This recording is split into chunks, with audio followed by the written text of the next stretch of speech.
Hello बच्चों, chemistry class में आपका स्वागत है और मैं हूं आपका केमिस्ट्री टीचर सतीश श्रीवास्तव। आज मैं आपके लिए जो टॉपिक लेकर आया हूं और वो टॉपिक है मेरा क्या, थ्योरीज ऑफ केमिकल रिएक्शंस, अभिक्रियाओं के सिद्धांत। तो स्टार्ट करते हैं हम अपना ये टॉपिक। तो देखो, किसी भी रिएक्शन में रिएक्टेंट से प्रोडक्ट तक ये जो कन्वर्जन चलता है, इस कन्वर्जन में क्या क्या स्टेप्स होते हैं, कौन कौन सी स्टेट आती हैं, मतलब रिएक्टेंट किस तरह से प्रोडक्ट में कन्वर्ट होता है, इन्हीं सबको एक्सप्लेन करने के लिए बहुत सारी थ्योरीज दी गई हैं। उनमें से जो दो इम्पॉर्टेंट थ्योरीज हैं उन्हीं को लेकर मैं यहाँ आया हूँ। उनमें से जो सबसे पहली थ्योरी मैं ले रहा हूँ और वो है कोलिजन थ्योरी, संघट्य सिद्धांत।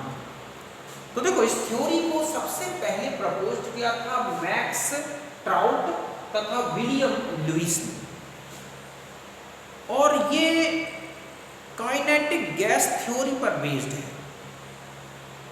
इसमें क्या बोला गया है कि रिएक्शन में जो रिएक्टेंट्स मॉलिक्यूल्स होते हैं वो एक सॉलिड स्फीयर के जैसे हैं, और फिर इन मॉलिक्यूल्स के बीच में, मतलब इन स्फीयर्स के बीच में जब कोलिजन होता है तो ही रिएक्शन पॉसिबल होती है, अर्थात रिएक्शन होती है और प्रोडक्ट का फॉर्मेशन होता है। तो इस तरह से rate of reaction is directly proportional to the number of collision in per second per unit volume, means collision frequency. मतलब उन्होंने ये कहा है कि जो रेट ऑफ रिएक्शन होगा वो पर सेकेंड में पर यूनिट वॉल्यूम में जो कोलिजन्स होते हैं, अर्थात नंबर ऑफ कोलिजन्स जो हैं उनके डायरेक्टली प्रोपोर्शनल होगा। मतलब जितने ज़्यादा कोलिजन्स उतना ही ज़्यादा रेट ऑफ क्या होगा, रिएक्शन। तो मैंने यही लिखा है कि proposed by Max Trautz and William Lewis, ठीक है। इसने ये कहा है, इसकी थ्योरी में क्या बोला गया है कि द रिएक्टेंट्स, ठीक है, reactant molecules are hard spheres and reaction is occurs, ठीक है, when reactant molecules collide to each other.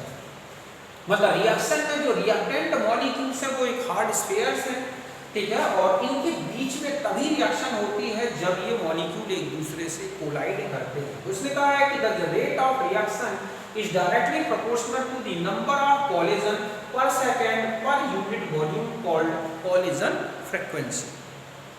समझ गए बच्चों कि इसके अनुसार रासायनिक अभिक्रिया में अभिकारक अणु एक गोले की तरह ही समान होते हैं तथा इनकी परस्पर टक्कर से रासायनिक क्रिया होती है। इस तरह से रासायनिक क्रिया प्रति सेकंड प्रति इकाई आयतन में टक्करों की संख्या के क्या होगी, समानुपाती। तो इस तरह से ये था कोलिजन थ्योरी का बेसिक कॉन्सेप्ट, तो आप इसे नोट करें।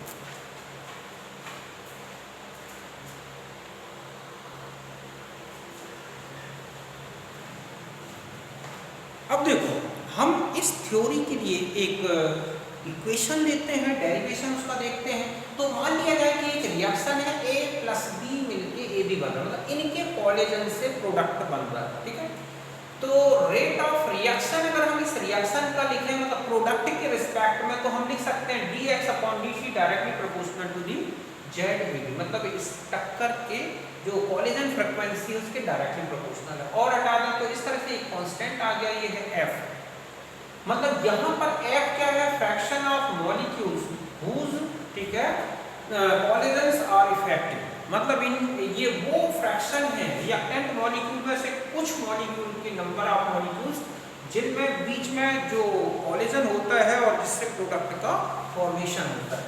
तो इस तरह से हम F लें और F के ये जो है F का वैल्यू होता है, ये फॉर्मूला होता है फ्रैक्शन ऑफ, ठीक है, मॉलिक्यूल्स जो एक्टिवेटेड स्टेट में है अर्थात जिनकी एनर्जी सफिशिएंट है। तो हम इसको यहाँ ले लें तो ये लिख सकते हैं और आगे बढ़ा दें। अब हम ये देखें कि अकॉर्डिंग टू रेट लॉ, अगर हम इसको रेट लॉ के अनुसार लिखें तो ऐसा लिख सकते हैं। अगर हम इनकी कंसंट्रेशन को यूनिट में ले लें तो dx/dt = k होगा। तो हम इक्वेशन फर्स्ट और सेकंड को कंपेयर करें तो हम लिख सकते हैं k = ZAB e⁻⁻ RT। यही है कोलेजन थ्योरी का एक जो है फॉर्मूला, समझ लेना। तो यहां तक आप लिखें।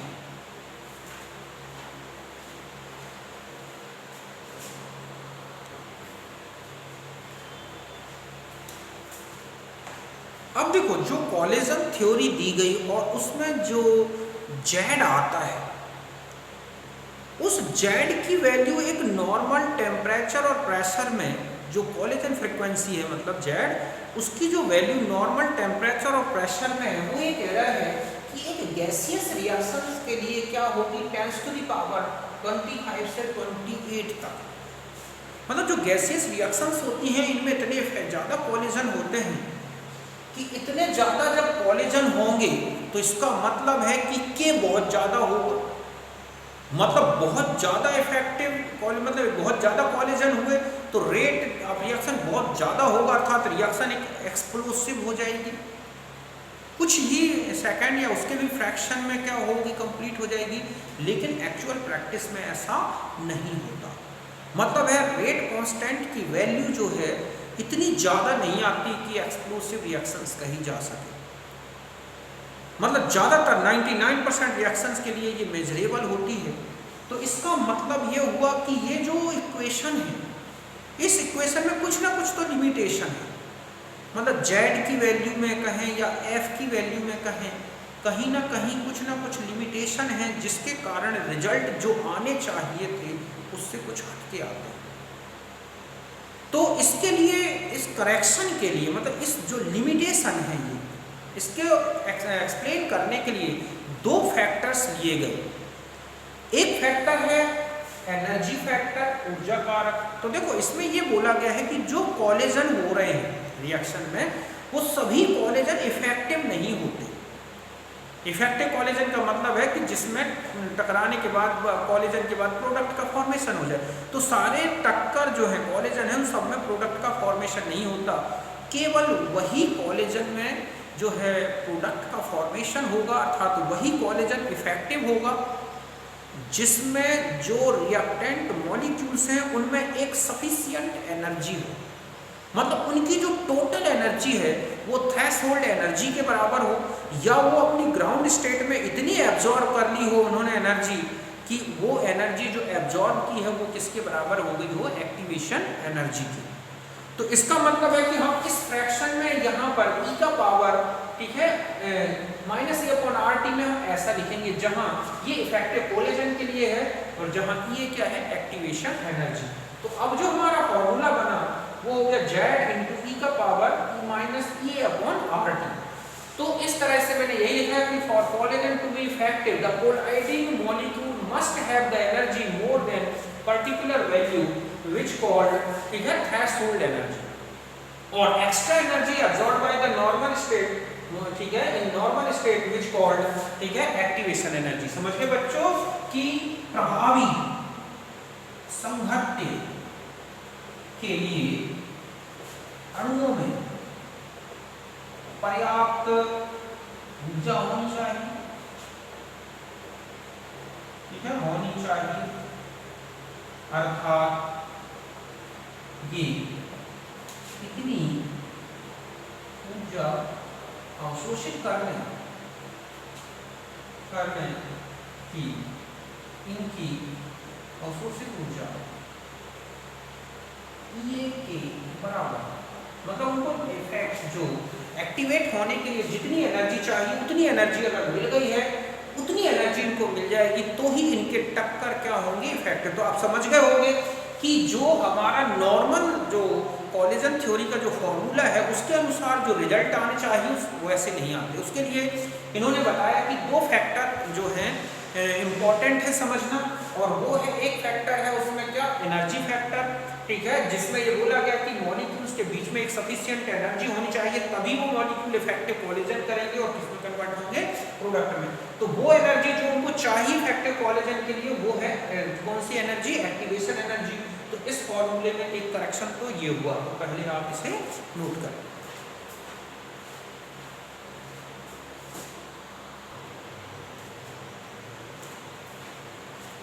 अब देखो देखो दूसरा जो फैक्टर लिया गया वो है ओरिएंटेशन फैक्टर, अभिविन्यास कारक।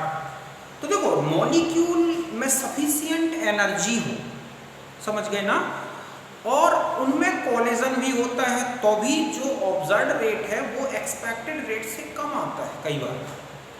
तो इसका मतलब ये है कि केवल कोलिजन के लिए मॉलिक्यूल की सफिशिएंट एनर्जी होना भर जरूरी नहीं है। जब मॉलिक्यूल जब एक दूसरे से कोलाइड करें तो उनका एक प्रॉपर ओरिएंटेशन होना जरूरी है। मतलब है कि उनमें टक्कर होनी चाहिए जिनके बीच में रिएक्शन होनी है। मान लो ये दो पेन है, अब उनको यूं जुड़ना है, समझ गए ना। तो इसका मतलब क्या है कि ये इस तरह से आए और इस तरह से, और एक प्रॉपर ओरिएंटेशन में इनके ये रिएक्शन सेंटर आपस में टकराए और क्या बन जाएगा, प्रोडक्ट। अब मान लो ये ऐसे आ रहा है तब रिएक्शन तो पॉसिबल नहीं होगी भले इसकी सफिशिएंट एनर्जी है। मतलब इसमें ये बोला गया कि इफेक्टिव कोलिजन में जो मॉलिक्यूल सफिशिएंट एनर्जी रखते हैं उनके कोलिजन के दौरान उनमें एक प्रॉपर ओरिएंटेशन होना चाहिए, अर्थात उनके रिएक्शन सेंटर एक दूसरे से कोलाइड करने चाहिए। समझ गए ना कि for effective collision required proper orientation of reactants molecules. समझ गए ना, मींस क्या कह रहा है कि during reaction should be collision between, क्या होना चाहिए, रिएक्शन सेंटर्स, इनके बीच में रिएक्शन। अगर इस ठीक है ओरिएंटेशन प्रॉपर नहीं है, इम्प्रॉपर प्रॉपर है, then observed rate will be slow than expected rate, ये वैल्यू। जैसे हम इसको इस तरह समझ सकते हैं, मान लो ये A2 टाइप का है और ये क्या है B2। अगर ये इस तरह से कोलिजन करते हैं तो ये एक इम्प्रॉपर ठीक है ओरिएंटेशन है। क्यों? क्योंकि केवल ये और ये ही आपस में टकरा रहे हैं और ऐसे में बॉन्ड का ब्रेकिंग नहीं हो पाएगी, तो इसमें रिएक्शन नहीं चलेगी, नो प्रोडक्ट, ठीक है, प्रोडक्ट का फॉर्मेशन नहीं होगा। लेकिन अगर हम ये कहें कि वो इस तरह से आपस में कोलिजन कर रहे हैं तो ऐसे में एक क्या बन गई, एक इंटरमीडिएट स्टेट बन जाएगी, इसका इससे और इसका इससे, और अब देखेंगे तो रिएक्शन पॉसिबल हो जाएगी और इस तरह से क्या बन गया, प्रोडक्ट बन गया। मतलब बच्चों की किसी भी रिएक्शन में उत्पाद बनने के लिए टक्कर भर जरूरी नहीं है, टक्कर के दौरान मॉलिक्यूल का एक ओरिएंटेशन भी जरूरी है।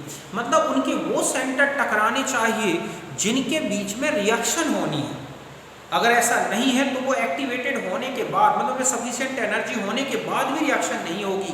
जो मैंने आपको बताया कि अगर इस तरह से कोलिजन होगा तो रिएक्शन नहीं होगी। क्यों? क्योंकि ये प्रॉपर ओरिएंटेशन नहीं है। लेकिन अगर इनके बीच में रिएक्शन इस तरह से ओरिएंटेशन है तो प्रोडक्ट का फॉर्मेशन होगा।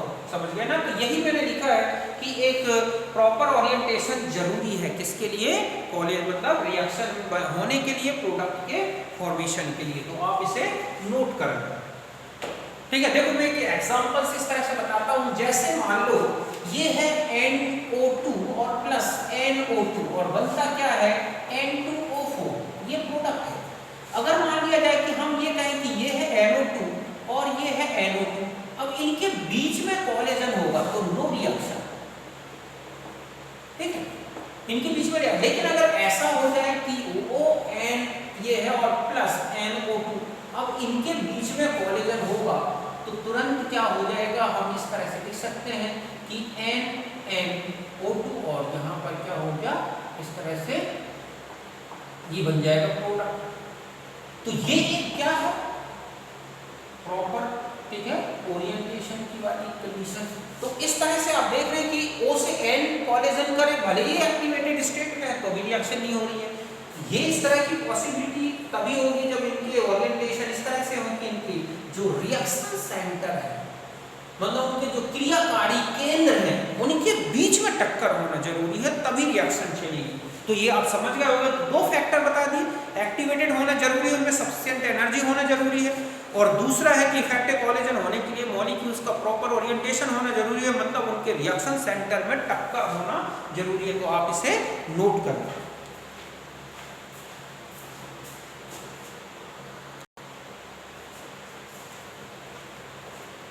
अब देखो क्या किया गया कि जो कोलिजन थ्योरी है उसमें एनर्जी फैक्टर भी इंक्लूड कर दिया गया, और उसके साथ साथ एक फैक्टर और ले लिया गया, ओरिएंटेशन फैक्टर, जो मैंने आपको समझा दिया। तो इन दोनों फैक्टर्स को जो क्लासिकल जो इक्वेशन था किसका, कोलिजन थ्योरी का, उसमें इनको इंट्रोड्यूस कर दिया गया। तो जो स्टेरिक फैक्टर का जो कोफिशिएंट था, मतलब जो स्टेरिक फैक्टर को रिलेटेड फैक्टर था या ओरिएंटेशन फैक्टर से रिलेटेड जो, ठीक है, कोफिशिएंट है, उसको P के रूप में, मतलब इसको हम यहाँ पर जो स्टेरिक फैक्टर है वो P है, मतलब यहाँ पर ये जो है इसको बोलते हैं स्टेरिक फैक्टर, ठीक है, या ओरिएंटेशन फैक्टर, इसको P इसमें यहाँ इंट्रोड्यूस कर दिया गया और ये तो मैंने पहले ही बता दिया। ये जो P होता है इसकी वैल्यू 1 से 10⁻⁻8 तक चेंज होती है, ठीक है, वो रिएक्शन पे डिपेंड करती है, इसी के अनुसार ही K की वैल्यू चेंज दिखाई देती है।